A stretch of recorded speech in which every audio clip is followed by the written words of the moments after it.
এবং সে আমাদের একটা অভিনয়ের ইনস্টিটিউট। আমরা যদি এখনো অভিনয় করতে যাই, শাবনূর আপুর কথা সবার আগে মনে আসে যে শাবনূর আপু কি এক্সপ্রেশন দিত, কোন এক্সপ্রেশন দিত, সেটা মনে করে এখন আমরা কাজ করি। যদিও আমরা তার ধারে কাছে যেতে পারিনি, আমি যেতে পারিনি, আমি কপি করেছি ওনাকে, সত্যি কথা। কিন্তু সেই কপি না, উনি আসলে অসাধারণ একজন মানুষ।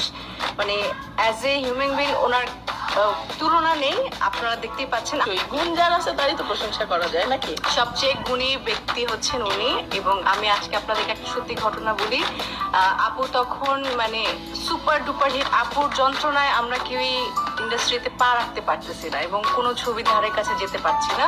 তো যখনই আমি শুটিং করতাম, আমাদের যে কোরিওগ্রাফার ছিলেন, ডিরেক্টররা ছিলেন, তখন বলতেন যে কি এক্সপ্রেশন দাও, শাবনূরের মতন করো, শাবনূরকে নকল করো, শাবনূরকে কপি করো। এই যে আমার মাথায় ঘুরছে।